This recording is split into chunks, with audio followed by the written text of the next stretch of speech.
नमस्कार दोस्तों, आप सभी का स्वागत है कैरियर विद ऋषि में। आज हम एक ऐसे टॉपिक पर बात करने वाले हैं जिस पर बहुत ज़्यादा कन्फ्यूजन, संदेह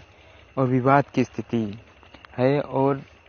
सही तरीके से कैसे समझा जाए, बिल्कुल एग्जाम्पल लेकर हम इस पर आज चर्चा करेंगे कि कैसे इस टॉपिक को समझा जाए। देखिए, आरक्षण पर जो व्यवस्था है उस किस प्रकार से इस समय आरक्षण दिया जा रहा है उस पर चर्चा करेंगे हम। और सबसे पहले हम वन डे एग्ज़ाम पर जो आरक्षण के विषय में चर्चा है उस पर बात कर लेते हैं।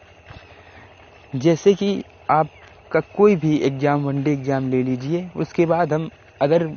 एग्ज़ाम पर भी आएंगे कि अदर एग्ज़ामों में कैसे आरक्षण दिया जा रहा है। तो जो आरक्षण का क्राइटेरिया है वो इस तरह से है, जैसे मान लीजिए मैं एक उदाहरण के तौर पर यूपी पुलिस कांस्टेबल एग्ज़ाम को ले रहा हूँ। जैसे आपका यूपी पुलिस कांस्टेबल एग्ज़ाम है, इसके लिए जो ओबीसी और एससी एसटी, ओबीसी को 3 साल और एसटी और एससी को 5 साल की जो छूट है। मान लीजिए कोई एक ओबीसी का बंदा है जिसकी एज,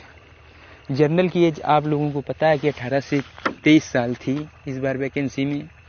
और ओबीसी को वही 3 साल की छूट थी। तो अगर किसी व्यक्ति ने एज का लाभ ले लिया है, मतलब छूट का लाभ लिया, मतलब वो 25 साल का है, ओबीसी का कैंडिडेट है और उसने छूट लेकर फॉर्म भरा, फिलअप किया है, वैकेंसी में भाग ले रहा है और उसके जो नंबर हैं वो जनरल से ज़्यादा आ रहे हैं, तो वो अपने श्रेणी में ही काउंट किया जाएगा, क्योंकि उसने अपने रिजर्वेशन का लाभ ले लिया है। ऐसे ही कोई कैंडिडेट है, अगर उसने एज का लाभ लिया है, अगर उसकी एज 26 साल हो गई है और जनरल की एज 23 साल है, 18 से 23 तक रखी गई है, तो अगर वो कैंडिडेट जिसने फॉर्म फिलअप किया है एज की छूट लेकर के और उसकी एज 28 साल के आसपास हो रही है और वो छूट लेकर के आ रहा है, तो 5 साल की जो छूट है, अगर वो छूट लेकर के वो आ रहा है एज में, तो फिर वो कितने भी नंबर ले आए, टॉप ही क्यों ना कर दे, लेकिन वो ओपन कैटेगरी में नहीं आएगा, वो अपनी ही कैटेगरी एससी में रहेगा। और जो लोग जिन्होंने अपनी एज का लाभ नहीं लिया, अगर मान लीजिए कोई ओबीसी का कैंडिडेट है, उसकी एज 20 साल है और उसने ओपन कैटेगरी मतलब जनरल से ज़्यादा अंक अर्जित किए, जो उसकी कट ऑफ है जनरल की उससे ज़्यादा अंक अर्जित किए, तो वो जनरल में काउंट किया जाएगा। तो ये मेन डिफरेंस जो ये है, ये नहीं लोगों को समझ में आ रहा है और इस पर बहुत ज़्यादा कन्फ्यूजन बना हुआ था। इस वजह से मैंने इसको बताना ज़्यादा उचित समझा।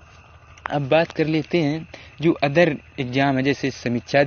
अधिकारी, आरओ और पीसीएस, इनमें क्या बदलाव किए गए हैं। इनमें सबसे बहुत बड़ा डिसीजन एक इसी समय लिया गया है, कुछ समय पहले ये न्यूज़ भी आई थी, ये कर दिया गया है, लगा दिया गया नियम। जैसे कोई कैंडिडेट है और उसने प्री ओबीसी की कट ऑफ पर, मान लीजिए कोई ओबीसी का कैंडिडेट है और उसने प्री की जो रिटर्न जो क्वालिफाई किया है, प्री निकाला है, वो ओबीसी के कट ऑफ पे निकाला है, तो फिर वो और मेंस में जाकर उसने बहुत अच्छा प्रदर्शन किया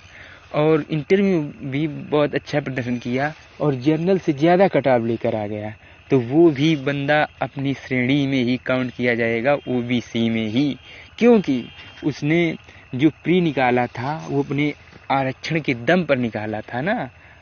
अगर कोई कैंडिडेट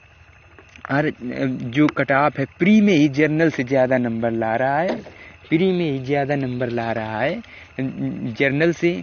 तो वो और मेंस में जाकर और इंटरव्यू में भी जाकर जनरल के बराबर अगर कट ऑफ ला रहा है तो वो जनरल में काउंट किया जाएगा। अगर आपने किसी भी स्तर पर, अगर आपने एज का या आपने जो आरक्षण है कट ऑफ का, अगर उससे कट ऑफ, जनरल से कट ऑफ से कम नंबर पर आपने क्वालिफाई किया है प्री, तो मेंस में आप कितने भी अच्छे नंबर ले आए लेकिन अपनी ही श्रेणी में रहेंगे। ये बहुत बड़ा बदलाव किया गया है और ये समझने वाला बदलाव है, ये समझना होगा हम सभी लोगों को, क्योंकि इस पर बहुत ज़्यादा दुष्प्रचार किया जा रहा है कि आरक्षण ख़त्म हो गया है, आरक्षण ख़त्म कर दिया गया है। ऐसा कुछ भी नहीं है। मैं आप सभी लोगों को बहुत ही सही तरीके से समझाया है। अगर आप सभी लोगों को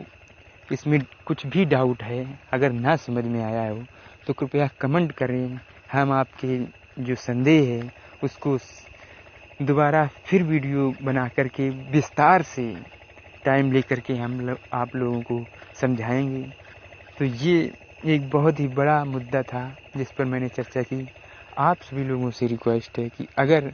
हमारे द्वारा दी गई जानकारी से आप लोग संतुष्ट हुए हों तो प्लीज़ हमारे चैनल करियर विद ऋषि को सब्सक्राइब करें, लाइक करें और शेयर करें। और सभी जो हमारे